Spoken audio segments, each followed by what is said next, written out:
porque eso es lo que lo motiva en el resto de las dimensiones, el amor de la iglesia. En Efesios, capítulo 5, versículo 25, dice: maridos, amad a vuestras mujeres, así como Cristo amó a la iglesia y se entregó a sí mismo por ella. Fue el amor de Cristo por la iglesia que lo motivó para entregarse por ella. Y esa es la razón por la que digo que todos esos otros ingredientes que entran en juego cuando un hombre se entrega por la iglesia dependen del hecho de que él ama a la iglesia. En Hechos, capítulo 20, y hay muchos versículos que podremos ver en este pasaje en particular, dice en el versículo 28, Pablo hablándole a los pastores o ancianos efesios: mirad por vosotros y por todo el rebaño en que el Espíritu Santo os ha puesto por obispos, para apacentar la iglesia del Señor, la cual él compró con su propia sangre. Pablo está diciendo que, recuerden, tienen una obligación de alimentar a la iglesia. ¿Qué iglesia? La iglesia que él compró con su propia sangre. Si él la amó tanto que entregó su sangre por ella, entonces el pastor que sirve bajo el Señor Jesucristo no puede hacer menos que amarla con su ser entero. Jesús amó a la iglesia y se entregó a sí mismo por ella. Él no amó a la institución particularmente, él no amó a la organización en particular, no fue la estructura, él amó a la gente que es la iglesia. Y él estuvo dispuesto y fue capaz de morir por ellos. Y me apresuro a añadir que el apóstol Pablo no estaba lejos de esto. Su muerte no fue sustitutiva, la de Pablo, no fue eficaz, no expió, no fue divina, pero Pablo amó a la iglesia. Y de nuevo, no fue la institución lo que él amó, no fue la denominación la que él amó, no fue la organización la que él amó, fue la gente la que él amó y entregó su vida por ellos. Hay tantas escrituras que hablan de esto que ni siquiera quiero empezar a meterme en todas ellas. Pero el amor del apóstol Pablo por la iglesia se manifiesta una y otra y otra y otra vez. Estoy pensando en 2 Corintios 3:2, donde dice: ustedes son nuestra epístola escritas en nuestros corazones. Ustedes están grabados en nuestros corazones. Nos preocupan. Como veremos más adelante, y solo lo menciono en este punto, 2 Corintios capítulo 6, versículo 11, él dice: oh, vosotros corintios, nuestra conversación hacia ustedes es franca, nuestro corazón está abierto, los amamos. En 2 Corintios capítulo 12, esa afirmación tan melancólica en el versículo 15: yo con gusto me gastaré y seré gastado por vosotros, aunque amando más sea amado menos. Moriré por ustedes, él dice, aunque entre más los ame, menos me amen ustedes. Pablo amó a la iglesia, él amó a la iglesia tanto que en la búsqueda de ello y la madurez de ella, él entregó su vida. Él sufrió dolor a lo largo del proceso hasta que finalmente fue ejecutado. Lo vemos una y otra vez en las epístolas, Filipenses, Colosenses primordialmente, el amor del apóstol por su iglesia. En Filipenses 1:7 dice él: porque os llevo en mi corazón, los tengo en mi corazón. En Colosenses capítulo 1 vimos antes en el versículo 24 que literalmente se gozó en sufrir por causa de la iglesia, de la cual él fue hecho un ministro. Pablo amó a la iglesia. Y usted tiene que decir, creo que su vida entera fue una relación de amor con la iglesia, la gente, la comunidad de creyentes. Y la razón por la que él amó a la iglesia tanto es porque él amó al Señor tanto. Y si usted ama al Señor, usted amará a aquel a quien el Señor ama. 1 Juan 5, el que lo ama a él, amará a aquel que es engendrado por él. ¿Se da cuenta? Esa es la razón por la que Juan dice: es imposible decir que usted ama a Dios y no ama a los hermanos, porque quien lo ama a él, amará a aquel que es engendrado por él. Realmente nunca fue la iglesia de Pablo, fue la iglesia de Cristo. Y él amó a Cristo tanto que él amó lo que Cristo amó, y él entregó su vida por lo que Cristo entregó su vida. Y esa fue la motivación que lo hizo purificar su vida, que lo hizo predicar con poder, que lo hizo actuar con compasión, que lo hizo aplicar su mente a las cosas de Dios, que lo hizo valiente. Fue todo eso lo que fue una consecuencia del amor profundo hacia la iglesia. Y le voy a decir esto, cristiano: usted nunca servirá a Dios a favor del pueblo de Dios con ningún tipo de motivación fuera de un amor total por la iglesia. Es necesario. Él entregó su vida amando a la iglesia. En 2 Corintios capítulo 11, solo quiero que me acompañe al versículo 23 y le recuerdo un pasaje que probablemente ha leído muchas veces. 2 Corintios 11:23, él dice: ¿son ministros de Cristo? Es un poco sarcástico aquí. Él está hablando de sus críticos realmente. ¿Son ministros de Cristo? Hablo como necio, claro. Hay sarcasmo ahí. Yo más, en trabajos más abundante, en azotes sin número, en cárceles más, en peligros de muerte muchas veces. Y él procede a decir que 5 veces él recibió 39 azotes, 3 veces he sido azotado con varas, y tomaban muchas varas, una especie de varas delgadas, y las amarraban con una cuerda y golpeaban a la persona con ellas. Él sufrió naufragio una noche y un día ha estado como náufrago en alta mar, en caminos muchas veces, en peligros de ríos, de ladrones, de los de mi nación, peligros de los gentiles, en la ciudad, en el desierto, en el mar, de falsos hermanos, y él sigue, cansancio, dolor y demás, sed, desnudez, ayuno y demás. Y después en el versículo 28 él dice, y además de otras cosas, esas cosas de afuera, la ansiedad primordial de mi vida es lo que viene sobre mí diariamente, la preocupación de todas las iglesias. No es lo de afuera que me molesta tanto como la ansiedad interna, la presión diaria. Bueno, dice usted, ¿cuál fue la presión? La presión que viene automáticamente en un hombre de Dios que ama a la iglesia, porque él vive y muere con todo éxito y fracaso en la vida de la gente a la que ama. El ministro va a pasar la mayor parte de su vida con el corazón quebrantado, y la va a pasar con el corazón quebrantado porque habrán tantas personas en la iglesia que van a quebrantar su corazón, van a romper su corazón, y va a tratar de equilibrar eso con estar gozoso por la gente que está haciendo lo que Dios quiere que hagan. Demas rompió el corazón de Pablo porque él lo dejó. Los judaizantes entraron infiltrando a las iglesias en Galacia e hicieron que Pablo se enfureciera tanto que escribió Gálatas, la cual es simplemente un río de enojo contra la falsa doctrina y aquellos que quieren destruir a la iglesia. Si usted lee Efesios, usted puede percibir sus lágrimas. Conforme usted lee Hechos 20, usted puede ver sus lágrimas. Conforme lee el libro de 1 Corintios, como lo hemos estado haciendo en nuestros estudios en el Día del Señor en la mañana, podemos oír y sentir su corazón conforme palpita y derrama la verdad de Dios para contraatacar el pecado del hombre. En 1 Corintios estudiamos, se acuerdan, en el capítulo 4, y simplemente le pido que vea el versículo 11.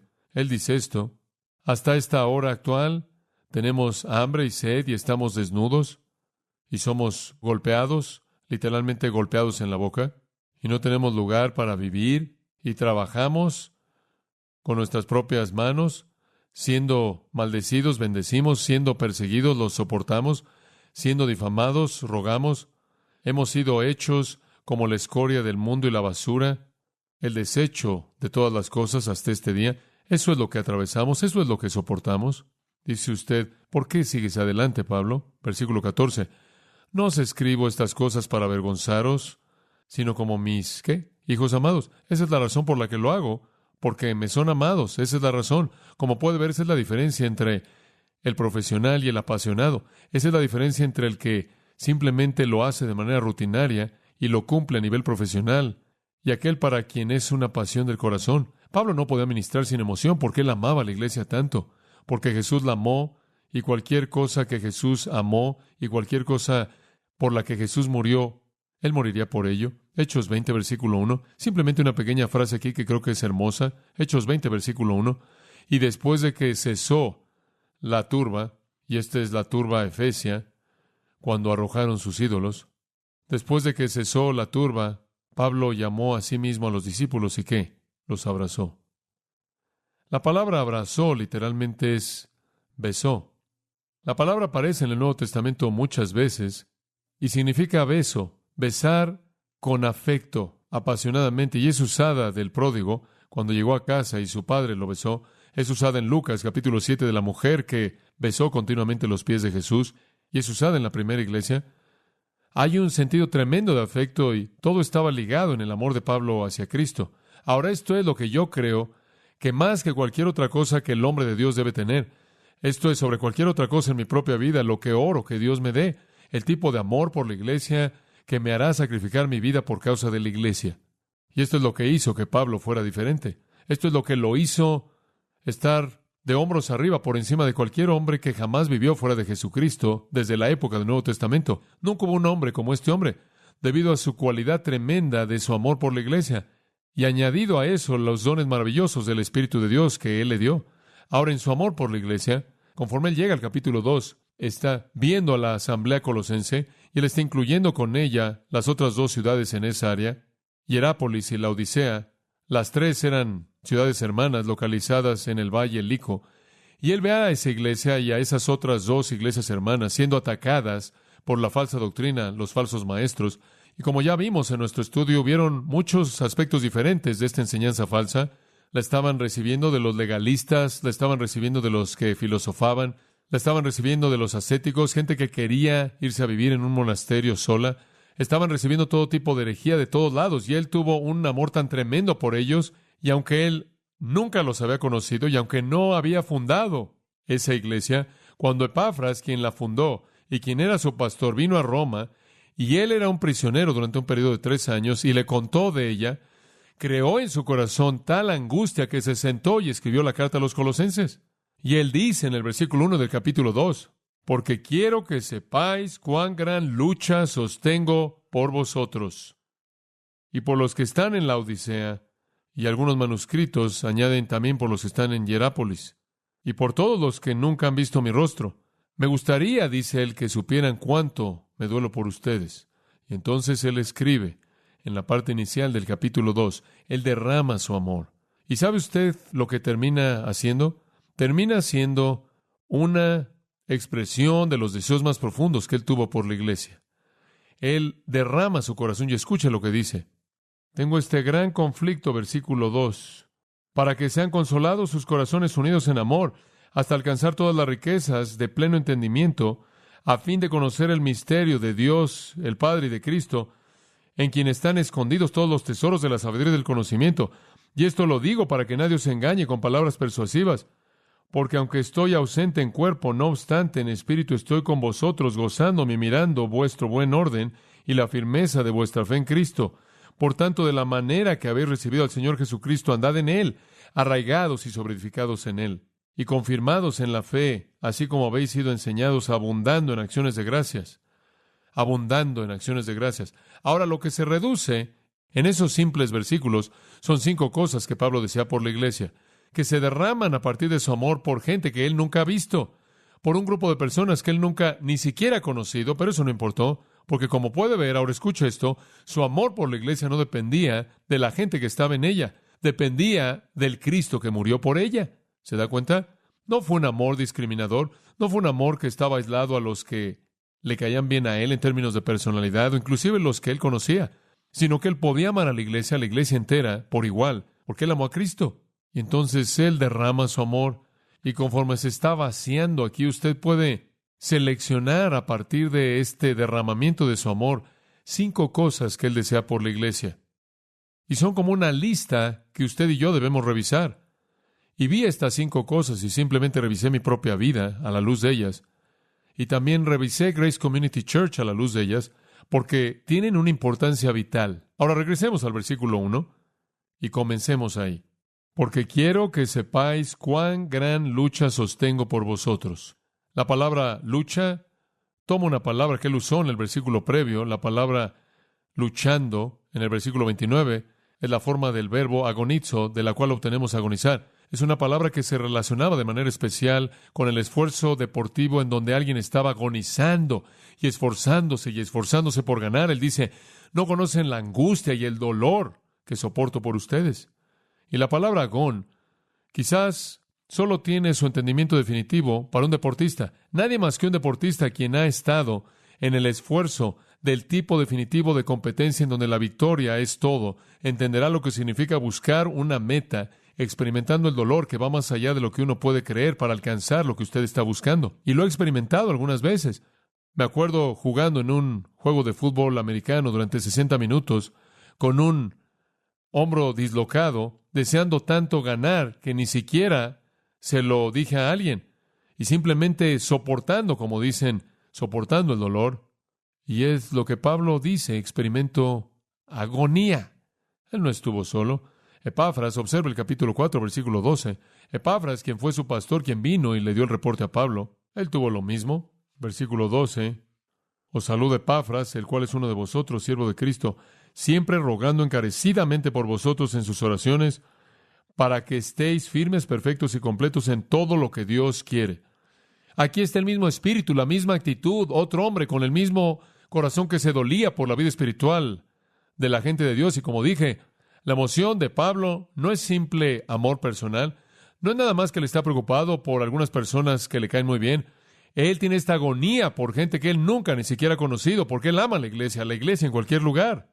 Que Dios nos ayude a tener ese tipo de actitud en lugar de estar amargándonos, en lugar de ser orgullosos, en lugar de gozarnos en el fracaso de otros creyentes. Debemos tener la misma agonía en nuestros propios corazones y almas por aquellos creyentes que no están tan bien como Dios quisiera que estén. Me gustaría que pudieran entenderlo, él dice. Me gustaría que pudieran entender lo que siento por ustedes. Él anhelaba que ellos crecieran y maduraran, como cualquiera de las congregaciones a las que él mismo había ministrado. Y creo que esta idea de poder amar a la iglesia que usted realmente no conoce establece un patrón para todos aquellos que ministran. De ninguna manera minimizo su pasión por la gente que estaba cercana a él, pero estuvo bien que él los amara por igual. Y entonces a partir de este amor vienen los deseos más profundos por la iglesia y veámoslos. Número 1, lo primero que él quiere para la iglesia es que sea fuerte en corazón. Fuerte en corazón. Versículo 2. Para que sean consolados sus corazones o fortalecidos. Para que sus corazones puedan ser fortalecidos. Aunque no han visto mi rostro en la carne, tengo una gran agonía por ustedes. No quiero que caigan en doctrina falsa. No quiero que sean arrastrados por el error. Quiero que sean fuertes en corazón. Y quiero hablar de esto por unos minutos. Ve la palabra corazón para que sus corazones sean fortalecidos. Ahora, cuando hablamos del corazón, ¿qué queremos decir? Tenemos que aclararlos, porque en el idioma inglés y español, el corazón es el lugar ¿de qué? De la emoción. Mi corazón clama por ti, decimos. Te amo con todo mi corazón. El corazón es el símbolo de la emoción. Para el hebreo no era el símbolo de la emoción. ¿Escuchó eso? En el idioma inglés y español el corazón representa emoción. Para el hebreo no era así. Ahora, los hebreos se refirieron a dos órganos del cuerpo y quiero hablar de estos dos.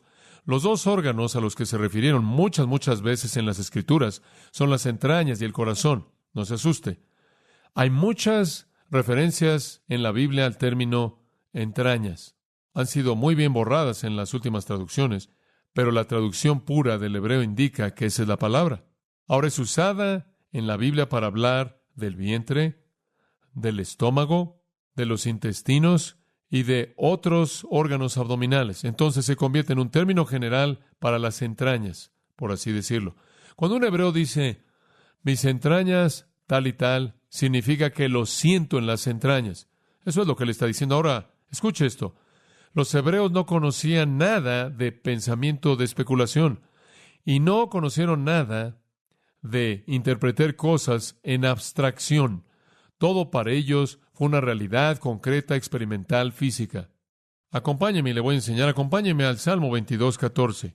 Y aquí hay una descripción de Jesús en la cruz. Y este es un retrato profético de él en la cruz, pero quiero que observe cómo el salmista expresa lo que Jesús siente. Él está muriendo en la cruz. Estoy siendo derramado como agua. Todos mis huesos están fuera de sus coyunturas. Un retrato perfecto de la crucifixión. Ahora escuche esto. Mi corazón es como cera. Está derretido en medio de mis entrañas. Y aquí él quiere decir, mi área entera abdominal está turbada. Lo siento en las entrañas, es lo que él está diciendo. Lo siento y mi estómago está afectado. Un concepto muy experimental, no es abstracto en absoluto. Un hebreo nunca diría, siento cierta ansiedad.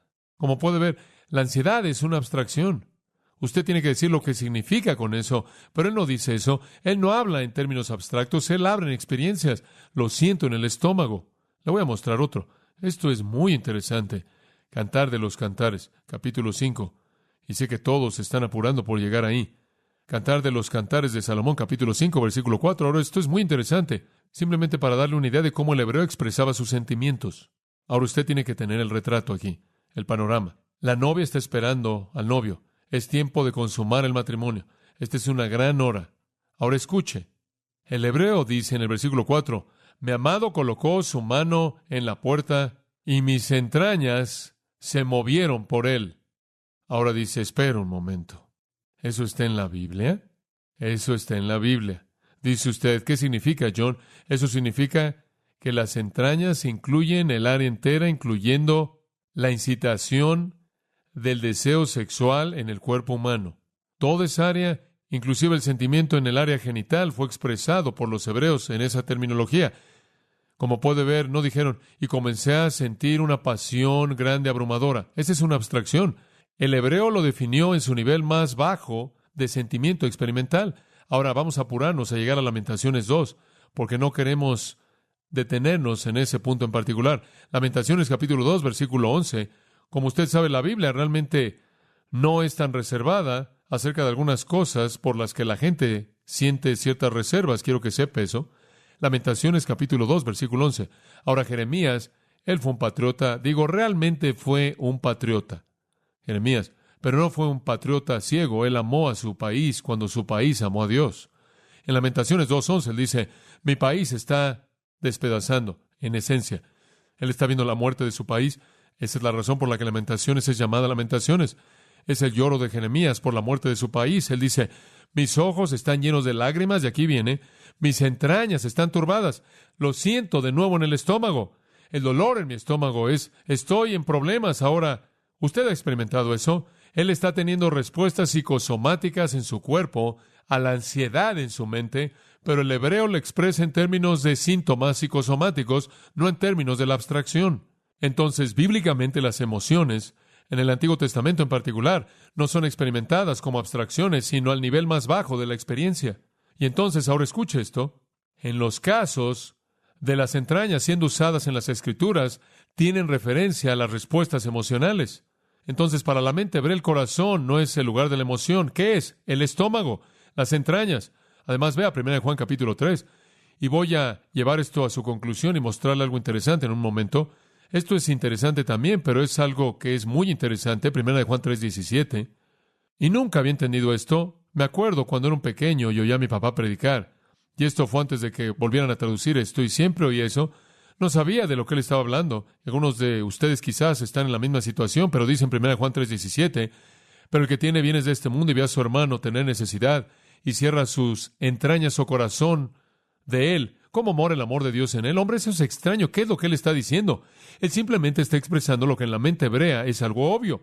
Él está diciendo, mira, cuando ves a alguien que tiene necesidad, esa necesidad debería causar un sentimiento en tu estómago, debería motivarte y causar algo en tu estómago y hacerte sentir cierta ansiedad real. Ahora observe, en cada uno de esos pasajes que le mostré, las entrañas siempre están respondiendo. Respondieron al dolor en la primera que le dije, respondieron al sexo en el Cantar de los Cantares, respondieron al desastre en el caso de Jeremías y responden a la necesidad humana en el caso de 1 de Juan 3, de tal manera que en la mente hebrea las entrañas siempre son aquello que responde. La emoción se sienten en el interior. Ahora dice usted, ¿a qué respondieron? En la mente hebrea siempre respondieron al segundo órgano que presentaron, el corazón. El corazón, ahora escuche. Dice usted, bueno, ¿qué simboliza el corazón? Apocalipsis 2:23, y le voy a mostrar algo muy interesante. Apocalipsis 2:23. Y podríamos ver montones y montones de versículos bíblicos relacionados con el corazón para mostrar esto, pero simplemente le voy a dar un par de ellos y lo puede estudiar por usted mismo. Pero quiero mostrarle el punto. Apocalipsis 2:23, a la mitad del versículo.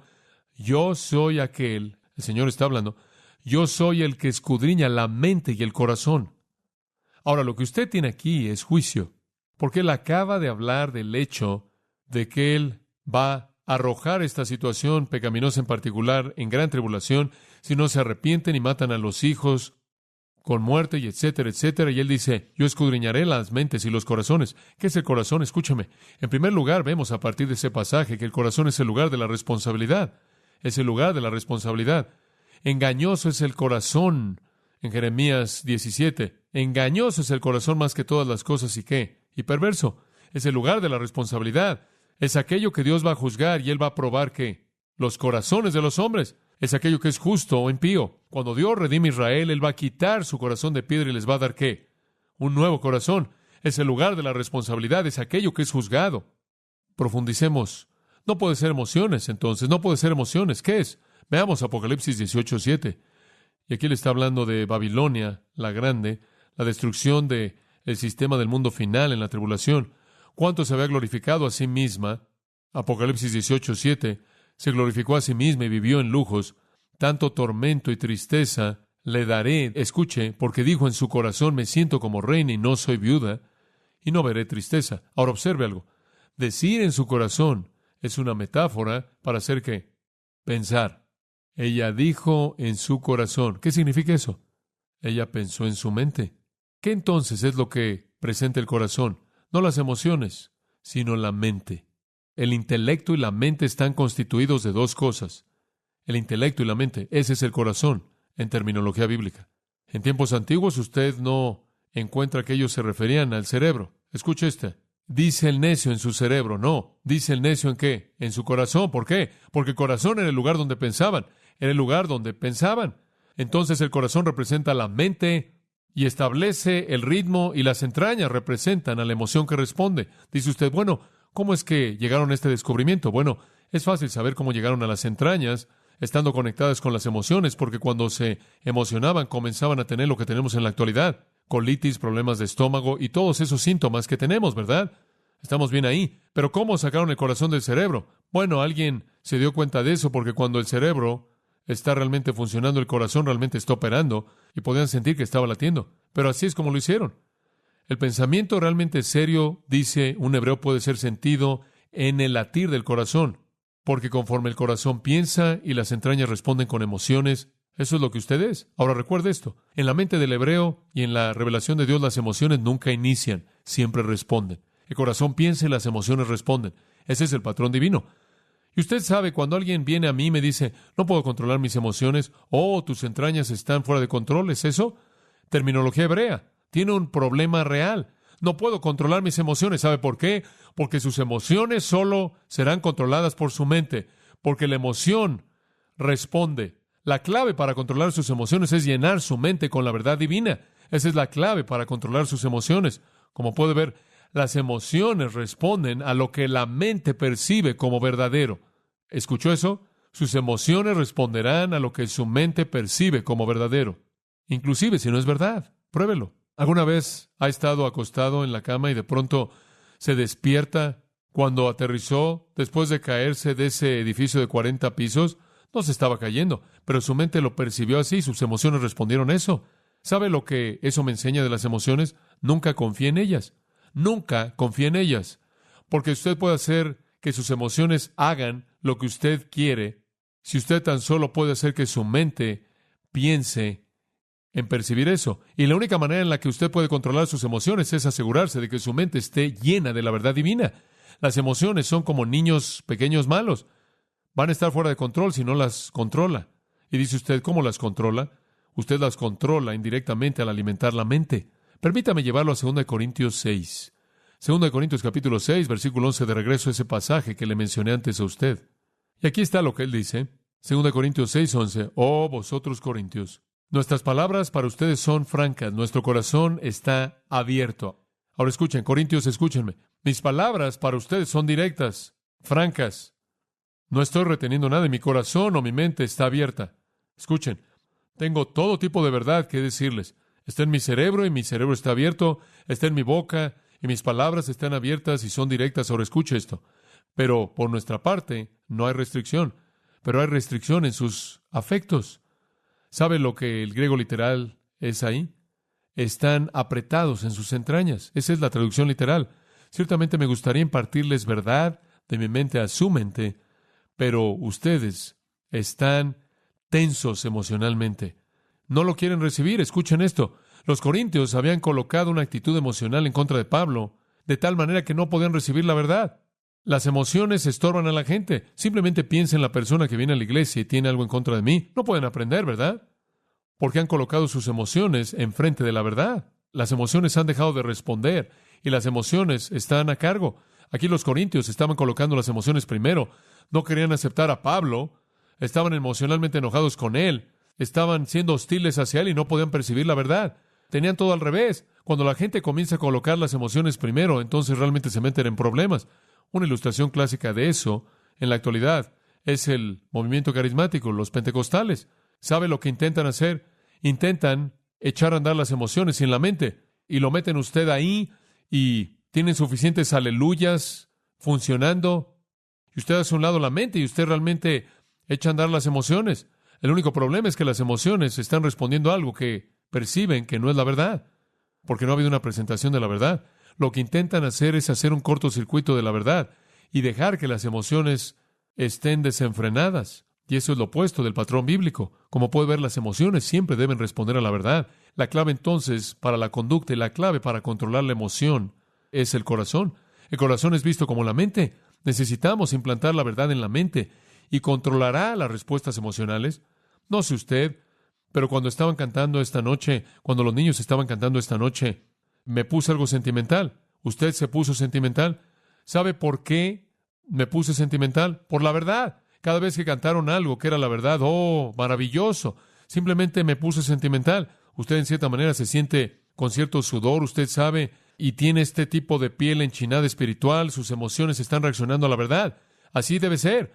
Y esa es la razón por la que Proverbios 4:23 dice, y esto es bueno, guarda tu corazón. ¿Qué significa? Guarda tu mente, tu cerebro con toda diligencia, porque de él emana la vida. ¿Se da cuenta? Usted debe controlar la vida, proteger su mente, no dejar que nadie haga un cortocircuito con ella. Eso está en el 4:23. Y Proverbios 22:5 sigue, espinos y cardos están en el camino de los perversos, pero el que guarda su alma se alejará de ellos.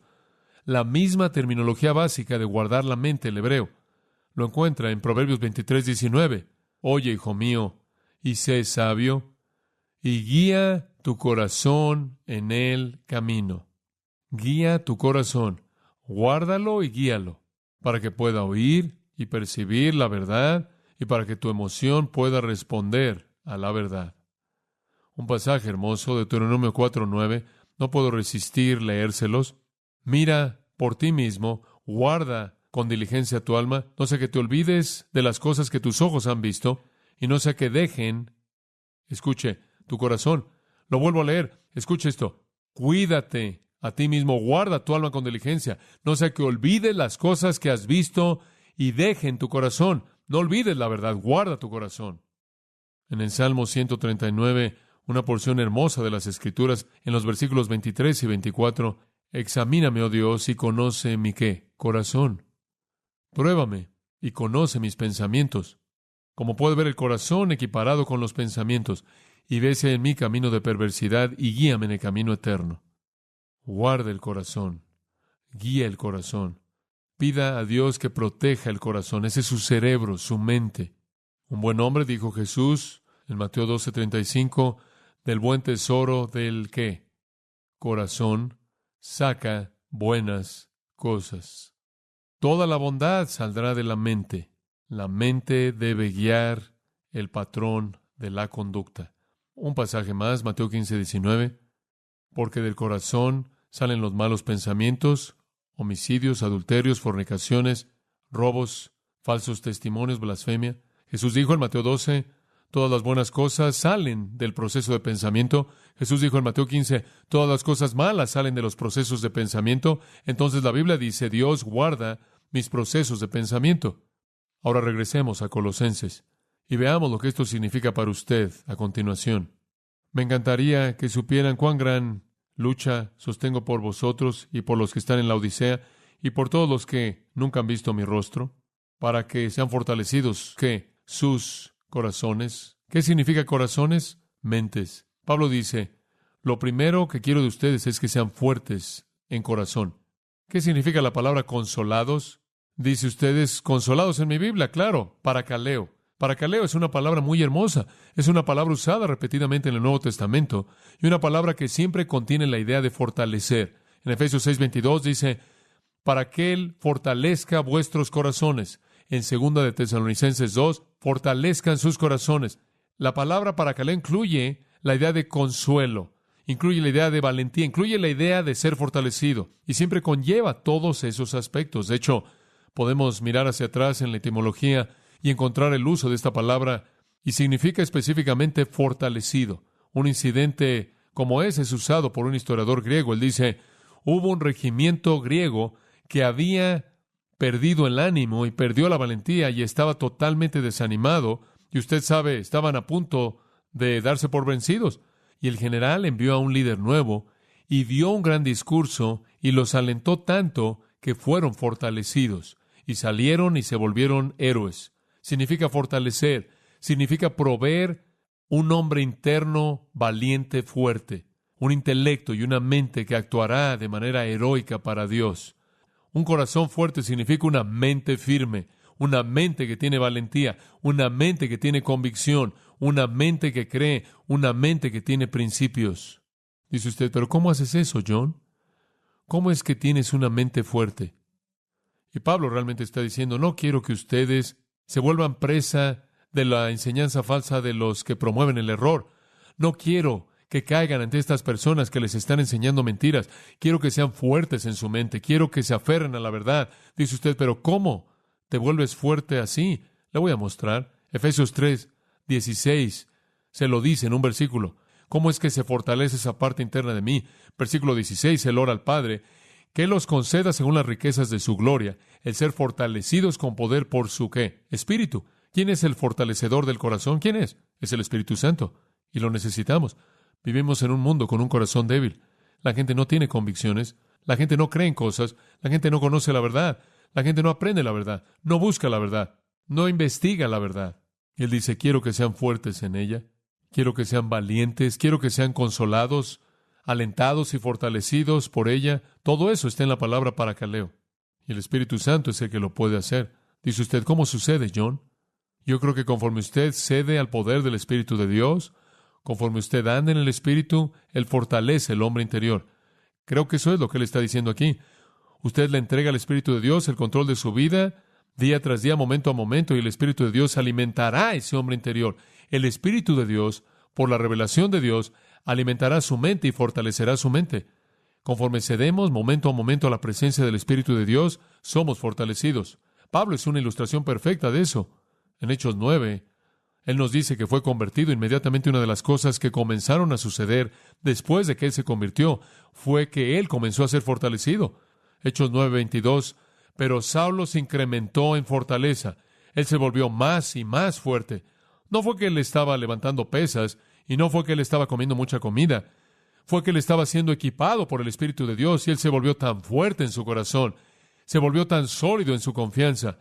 Se volvió tan estable en su ministerio que en el capítulo 20, versículo 22, él dijo, estoy ligado en el Espíritu a Jerusalén. No sé lo que va a pasar, pero oigo que cadenas y aflicciones me esperan, pero ninguna de estas cosas que me conmueven. Fuerte, fuerte en su corazón. Él tuvo convicciones acerca de Dios. Él tuvo convicciones acerca de la voluntad de Dios para su vida. Él tuvo convicciones acerca de los actos de obediencia que Dios estaba pidiendo de él. Y él fue lo suficientemente fuerte como para hacerlo. Él fue fuerte. Valentía tremenda es la que tuvo Pablo. En 2 Corintios 4:9 él dice, somos perseguidos, pero no desamparados, derribados, pero no destruidos, siempre llevando en el cuerpo la muerte del Señor Jesús para que la vida de Jesús también sea manifestada en nuestro cuerpo. Él dice en el versículo 8, tenemos problemas en todos lados, sin embargo, no desmayamos, perplejos, pero no hemos perdido la esperanza. Él dice, enfrentamos mucho, pero nunca nos rendimos. ¿Por qué, Pablo? Porque somos fuertes. ¿Cómo llegaste a ser fuerte? Al andar en el Espíritu, y el Espíritu derrama fortaleza divina después de todo. Ahora escúcheme. Si la palabra paracaleo significa fortalecer, es la misma palabra que es usada en Juan 14, 15 y 16 como el nombre del Espíritu Santo. ¿Se acuerda usted de que el Espíritu Santo es llamado Paracleto? ¿El Paracleto? Esa es la palabra idéntica. Usted podría traducir esos versículos de esta manera. Juan 14:16. Esto sería preciso según el significado de la palabra. Juan 14:16. Jesús dice, y yo oraré al Padre, y Él os dará otro fortalecedor. Versículo 26. Pero el fortalecedor, quien es el Espíritu Santo, a quien el Padre enviará en mi nombre, Él os enseñará todas las cosas. Juan 15:26. Pero cuando el fortalecedor venga. Juan 16:7. Si no me voy, el fortalecedor no vendrá. Es la misma palabra. Si usted va a ser fuerte en su corazón, entonces va a tener que ser fortalecido por el fortalecedor, y ese es el Espíritu Santo. Y le voy a decir lo que hace que un cristiano sea débil, y ese es un cristiano que todo el tiempo anda en la carne, ¿verdad? Escuche, cada paso que usted da caminando en el Espíritu es un paso como si fuera levantar pesas. Usted es más fuerte en su mente, en sus convicciones, en las cosas que usted conoce y cree acerca de Dios. Ahora quiero profundizar un poco más. Aunque el Espíritu Santo es el fortalecedor, Él usa instrumentos humanos. Él usa gente como yo para fortalecerlo usted, a gente como usted para fortalecerse unos a otros. Escuche Hechos 18:23. Y después de que Él pasó algo de tiempo ahí, esto es Pablo, Él partió y fue al país de Galacia y Frigia. Y ahora escuche, fortaleciendo a todos los discípulos. ¿Qué estaba haciendo Él? ¿Qué estaba haciendo Pablo? ¿Qué les hizo? Él fue ahí y expuso sus mentes a la verdad divina, y eso los fortaleció. Dios usa instrumentos humanos capacitados por su Espíritu para fortalecer. ¿Ha leído 1 Timoteo 6:2 de esta manera? Pablo le dice a Timoteo al final del versículo, estas cosas manda y fortalece. Mismo verbo. ¿Sabe usted lo que fortalece? La enseñanza. Estas cosas enseña y fortalece. Es la palabra de Dios en las manos del Espíritu de Dios, sea directamente conforme Él le ministre usted o mediante un maestro que lo fortalece usted. Estudiamos Judas recientemente. Esto es bueno, amados. Cuando di toda diligencia, Judas 3, para escribiros acerca de la salvación en común,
colors so bright, feeling right. Hop in my shoes, run into the day. Sparkles in the air, come and play. Laughing and dancing, around we go. Hearts are like fireflies aglow. Singing our song under the blue sky, holding hands high, you and I. This is my happy dream, like a sweet melody. We're flying so free. This is my happy dream, forever you and me, singing it in harmony. Smiles all around, everywhere we see. Jump in the puddles, joy is our key. Rainbow above, colors so bright. We shine in the day and into the night. Friends on my side, can't stop this fun. Sharing our secrets till the day is done. Sunsets and starry nights we chase, living our lives in this bright place. In this wonder world we made, every moment never fades. Holding tight to what